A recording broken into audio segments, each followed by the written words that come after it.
Hello दोस्तों, welcome to विद्यालय IAS. आज के इस वीडियो में हम छत्तीसगढ़ के एमसीक्यूज देखेंगे। आज हम पिछले वीडियो में हमने सविना विज्ञा तक कंप्लीट किया था। आज हम गांधी जी का आगमन देखेंगे, द्वितीय छत्तीसगढ़ आगमन, और उसके बाद आजादी तक।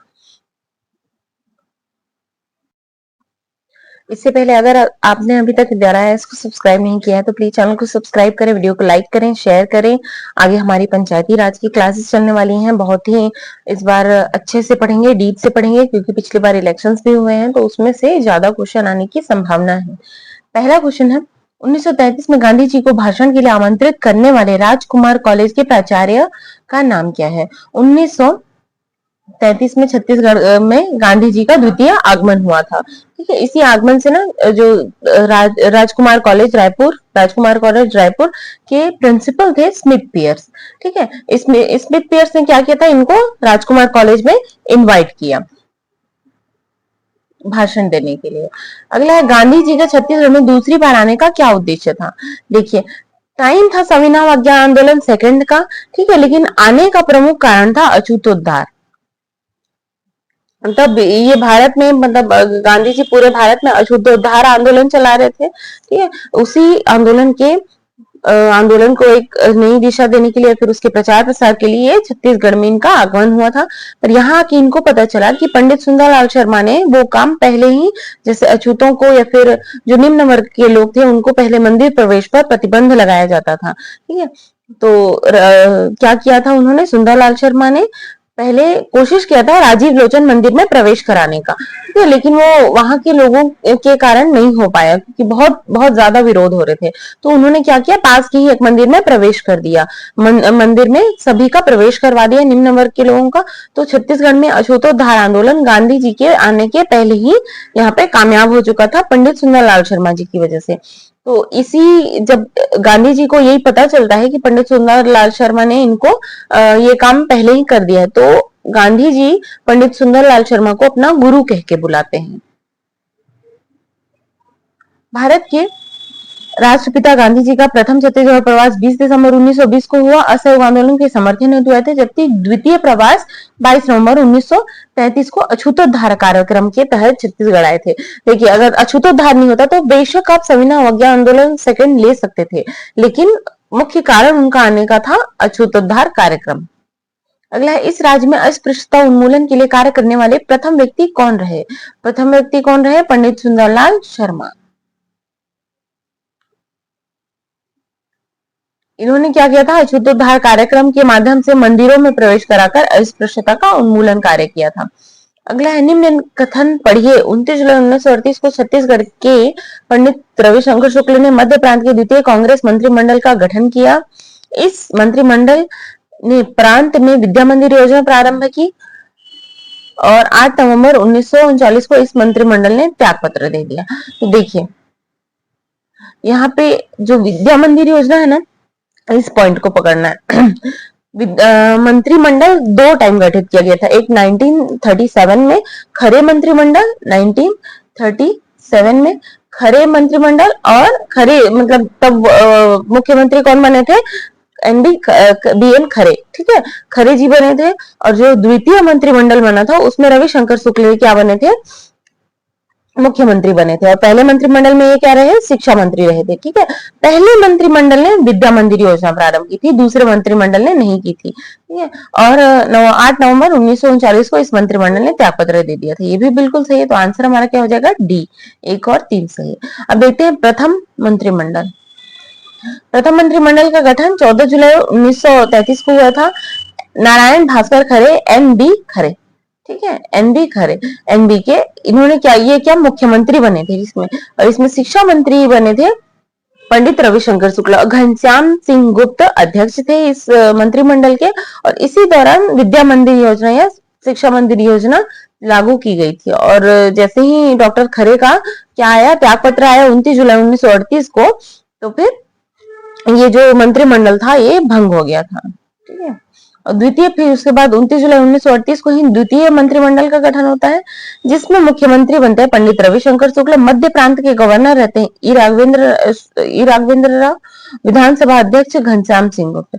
द्वितीय विश्व युद्ध के दौरान ब्रिटिश सरकार ने स्थानीय सरकारों से बिना अनुमति के क्या किया था, भारतीय सेना को द्वितीय विश्व युद्ध में शामिल कर दिया था, जिसके कारण कांग्रेस की केंद्रीय मंत्रिमंडल ने 15 नवंबर 1939 को मंत्री पद से त्याग पत्र दे दिया। फिर उसके बाद छत्तीसगढ़ में भी क्या किया गया, प्रांतीय सरकारों ने भी मंत्रिमंडल पद से त्याग पत्र दे दिया था। अगला 1940 में रायपुर में कांग्रेस भवन के उद्घाटन किसने किया? बहुत ही इंपॉर्टेंट क्वेश्चन है, किसने किया था? कांग्रेस भवन के उद्घाटन के लिए श्री वल्लभ भाई पटेल जी छत्तीसगढ़ आए थे। रायपुर में डिस्ट्रिक्ट काउंसिल में 1935 में प्रकाशित होने वाली मासिक पत्रिका का क्या नाम था? तो रायपुर में प्रकाशित होती थी 1935 में, 1935 में। हम कम से कम समय में ज्यादा से ज्यादा चीजें पढ़ने का प्रयास करेंगे।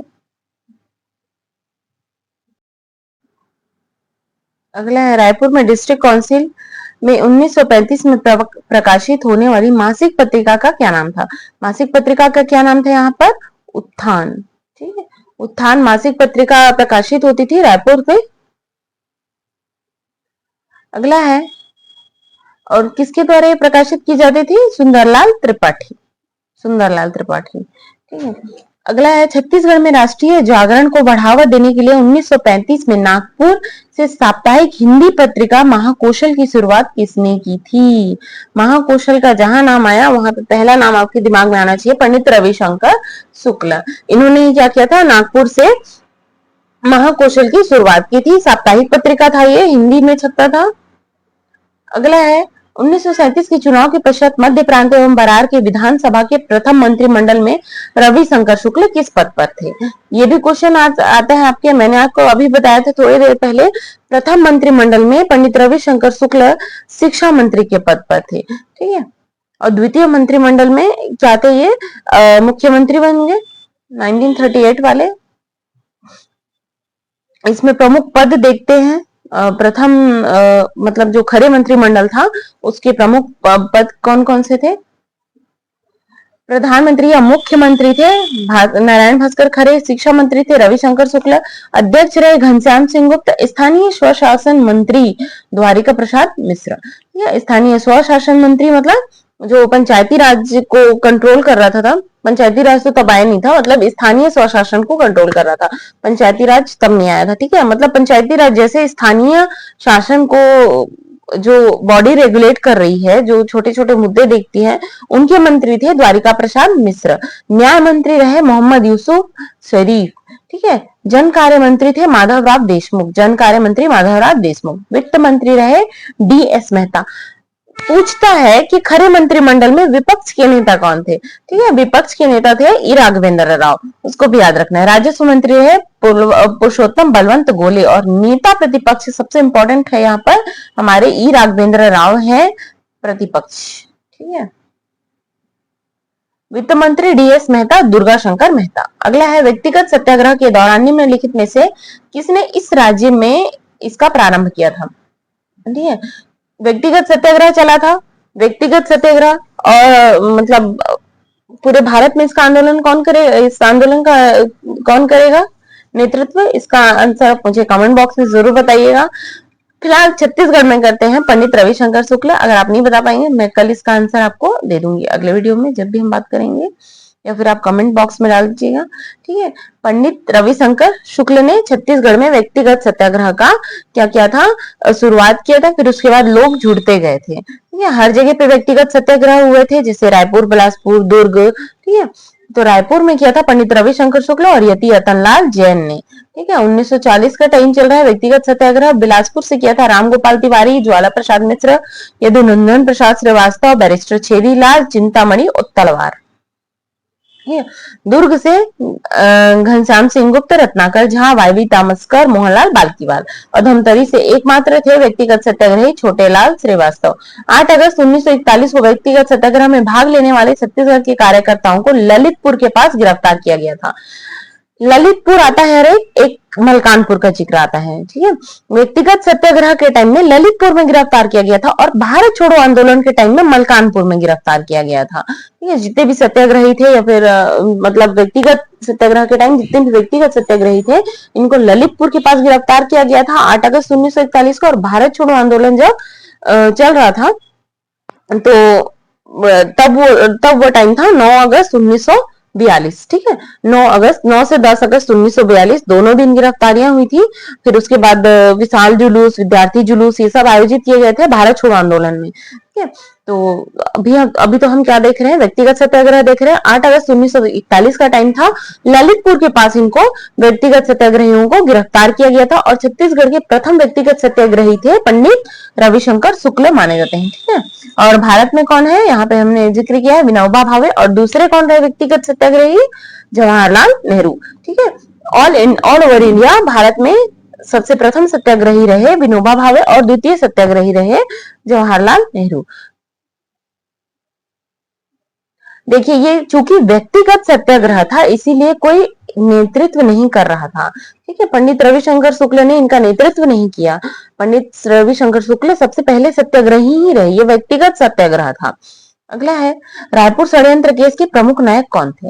रायपुर षड्यंत्र केस का नाम आता है, ठीक है, जब ब्रिटिशर्स अपने बहुत दमनकारी नीति पे थे ना, तो हर हर मतलब तरह से उनको क्या करने की कोशिश की जा रही थी, बीट करने की कोशिश की जा रही थी, उनको भगाने की कोशिश की जा रही थी। रायपुर षड्यंत्र केस भी यही था। ये लोग बम बनाते थे, नेपाली बम बनाते थे और क्या करते थे, मतलब जो या तो ब्रिटिशर्स हैं या फिर उनके सपोर्ट में खड़े हो रहे हैं उनके पास जाके उनको डराते थे। बम में क्या रहता था, देखिए फास्फोरस जो होता है वो हवा के कांटेक्ट से ब्लास्ट करता है, तो किताबों के बीच या फिर लिफाफे में फास्फोरस डाल के चिट्ठी भेज देते थे। जैसे ही वो खुला, छोटा सा ब्लास्ट होता था, कोई नुकसान नहीं होता था, पर ये एक मतलब क्या, हाँ, धमाका सुनाने की जरूरत होती है।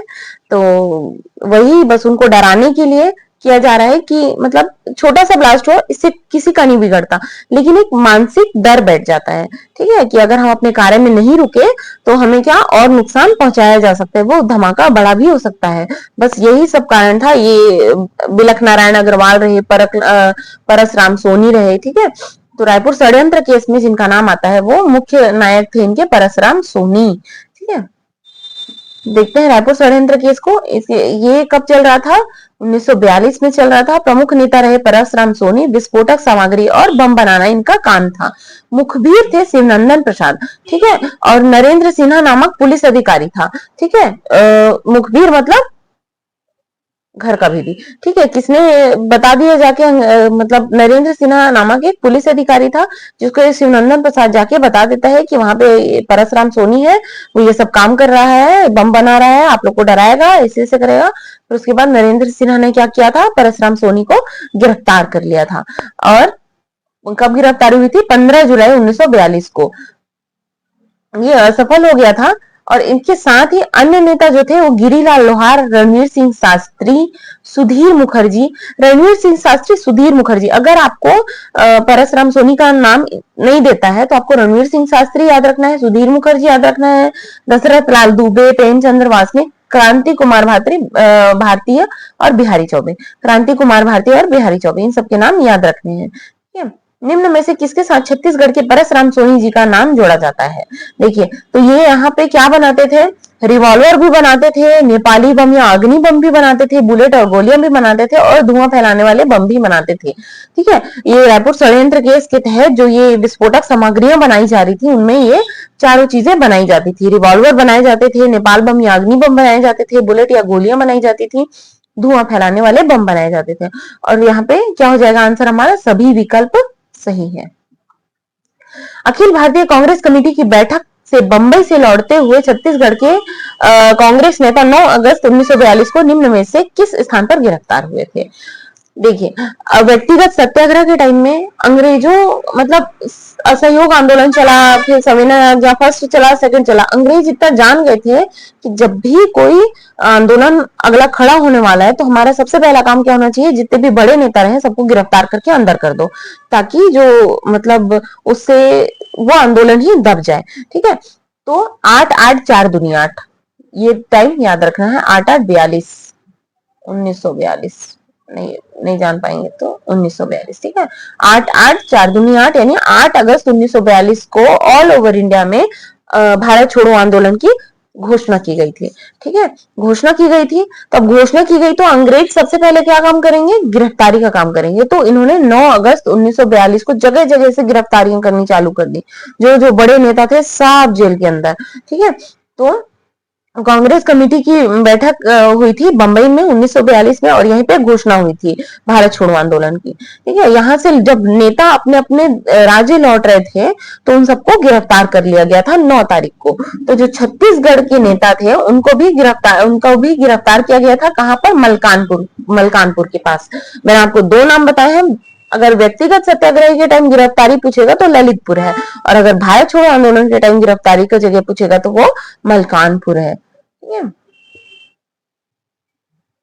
और किसको किसको गिरफ्तार किया गया था, रविशंकर शुक्ल, बैरिस्टर छेदीलाल, महंत लक्ष्मी नारायण दास, यतन लाल, द्वारिका प्रसाद मिश्र, शिवदास डागा, नारायण राव, डी के मेहता, यानी दुर्गा शंकर डी के मेहता और डी एस मेहता, ठीक है, ने भाग लिया था, और सभी नेताओं को गिरफ्तार कर लिया गया।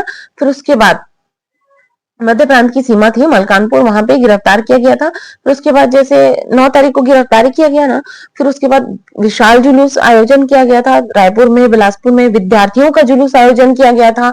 विशाल जुलूस का अगर नाम लेगा तो देखिए यहाँ पे 10 अगस्त 1942 को रायपुर में किसके नेतृत्व में विद्यार्थियों ने एक विशाल जुलूस आयोजन किया था। यहाँ पे विद्यार्थियों का विशाल जुलूस आयोजन हो रहा है, ठीक है। तो यहाँ पे कौन थे ये, रणवीर सिंह शास्त्री के नेतृत्व में, ठीक है। रणवीर सिंह शास्त्री के नेतृत्व में एक रायपुर में 2 नाम आते हैं, ठीक है। एक विद्यार्थियों का जुलूस और एक जो बड़े थे, जो मतलब क्या बोलना चाहिए, बड़े लोगों का जुलूस। एक विद्यार्थी, रणवीर सिंह शास्त्री बहुत कम उम्र के थे, ठीक है। स्कूल स्कूल जाते थे ये, लेकिन तब का कंडीशन ऐसा था कि बच्चे स्कूल भी नहीं जा पाते थे ठीक से। तो रणवीर सिंह शास्त्री तब क्या थे, मतलब 10 अगस्त को इन्होंने विद्यार्थियों का जुलूस आयोजन किया था। विद्यार्थियों का विशाल जुलूस कहा गया था इसको, लेकिन विशाल जुलूस के नाम से छत्तीसगढ़ में एक और नाम आता है त्रेतानाथ तिवारी का, ठीक है। तो विद्यार्थी अगर बोलेगा विद्यार्थियों का विशाल जुलूस तो रणवीर सिंह शास्त्री को याद रखना है, और अगर सिर्फ विशाल जुलूस बोल रहा है तो त्रेतानाथ तिवारी आएंगे, ठीक है। छत्तीसगढ़ महाविद्यालय के विद्यार्थियों ने भारत छोड़ो आंदोलन के लिए विशाल जुलूस का आयोजन किया और भारत छोड़ो का नारा लगाया। फिर बिलासपुर में भी कोई क्यों पीछे रहता, तो बिलासपुर में भी क्या किया गया था, विशाल जुलूस का आयोजन किया गया था 2 अक्टूबर 1942 को। इसके नेतृत्व करता थे भुवन भास्कर सिंह। इसमें कौन कौन से शामिल नेता थे, रामचरण सिवास, छोटेलाल जोगी, मोहन सिंह, कालिका प्रसाद, ठीक है। अगला है बंबई में कांग्रेस के वरिष्ठ नेताओं की गिरफ्तारी के विरोध में इस राज्य में 9 अगस्त 1942 को एक विशाल जुलूस और सभा का नेतृत्व किया गया था। 9 अगस्त को जैसे ही गिरफ्तारी की खबर मिली थी, त्रेतानाथ तिवारी ने सबसे पहला काम किया था कि विशाल जुलूस आयोजन किया था, और इस मतलब गिरफ्तारी के विरोध में भारत छोड़ो के नारे लगाए गए थे हर जगह पे, ठीक है। उसी क्रम में एक दिन बाद रणवीर सिंह शास्त्री ने भी विद्यार्थियों का जुलूस आयोजन किया था, और बिलासपुर में भी भुवन भास्कर सिंह के नेतृत्व में विशाल जुलूस आयोजन किया गया था। यहाँ पे बोल रहे हैं 9 अगस्त को विशाल जुलूस और सभा का नेतृत्व किसने किया था, त्रेतानाथ तिवारी ने। रायपुर में विशाल जुलूस 9 अगस्त को 1942, मुंबई में कांग्रेस के वरिष्ठ नेताओं की गिरफ्तारी के विरोध में, ठीक है। इनके सहयोगी जो थे कमल नारायण शर्मा, रणवीर सिंह शास्त्री, जय नारायण पांडे, भगवती चरण शुक्ल। रणवीर सिंह शास्त्री का नेक्स्ट स्टेप था अगले दिन विद्यार्थियों का विशाल जुलूस आयोजन किया था। रायपुर में 9 अगस्त 1942 को कांग्रेस जनों द्वारा जुलूस निकाला गया, अंग्रेजों भारत छोड़ो के नारे लगाए गए। अगला है, इनमें से कौन 1942 के रायपुर डायनामाइट षड्यंत्र से संबंधित है। देखिए, एक रायपुर षड्यंत्र केस आता है परसराम सोनी का, एक आता है रायपुर डायनामाइट केस, ठीक है। डायनामाइट षड्यंत्र, डायनामाइट कैसे फूटता है, बिलख के फूटता है, ठीक है, तो हमको वैसे याद रखना है। डायनामाइट कैसे फूटता है, बिलख जाता है, बिलख के फूटता है, ठीक है। तो बिलख नारायण अग्रवाल, ठीक है, बिलख नारायण अग्रवाल इसके प्रमुख नेता रहे रायपुर डायनामाइट षड्यंत्र के। लेकिन अगर बिलख नारायण का नाम नहीं दिया तो हमने रायपुर षड्यंत्र केस में एक और नाम पढ़ा है, सुधीर मुखर्जी, ठीक है। तो सुधीर मुखर्जी को आप चुन सकते हैं। रायपुर डायनामाइट केस 1942 था, नेतृत्व करते थे बिलक नारायण अग्रवाल, सहयोगी थे इनके ईश्वरी चरण शुक्ल, जयनारायण पांडे, नागरदास बावरिया, सुधीर मुखर्जी, नारायण दास राठौर। देखिए यहाँ पर संबंधित है पूछा है, ठीक है, तो सुधीर मुखर्जी से संबंधित है। 1942 में ही रायपुर षड्यंत्र केस भी हुआ था, रायपुर डायनामाइट षड्यंत्र भी हुआ था, ठीक है। लेकिन रायपुर षड्यंत्र केस चूंकि पहले हुआ था तो रणवीर सिंह शास्त्री अपना जो टाइम था वो अपना एरिया बदल लिए थे, ठीक है। वो भारत छोड़ो आंदोलन के तहत विशाल जुलूस ये सब आयोजन कर रहे हैं। और जो सुधीर मुखर्जी थे इन्होंने क्या किया, डायनामाइट षड्यंत्र में बिलक नारायण का साथ दिया था। जयनारायण पांडे, नागरदास बावरिया और जयनारायण पांडे भी थे, ठीक है। क्रांतिकारियों को जेल से निकालने के लिए किया गया, मतलब डायनामाइट दीवार पे मारेंगे, दीवार ढह जाएगा और जितने भी क्रांतिकारी हैं उनको हम निकाल लेंगे। डायनामाइट फटा, ब्लास्ट भी हुआ लेकिन नहीं निकाल पाए, ठीक है। मुखबिर इसमें कौन थे, मुखबिर यानी भेदी, भेदी कौन रहा, अविनाश संग्राम रहे, ठीक है। इन क्रांतिकारियों ने विस्फोट तो किया लेकिन मुक्त कराने में असफल रहे, मुक्त कराने में असफल रहे। तो आज का हमारा ये क्वेश्चन यहीं पर समाप्त होता है। मिलेंगे हम अगले वीडियो में। अगर आपको ये वीडियो अच्छा लगा तो प्लीज चैनल को सब्सक्राइब करें, वीडियो को लाइक करें, शेयर करें। Thank you for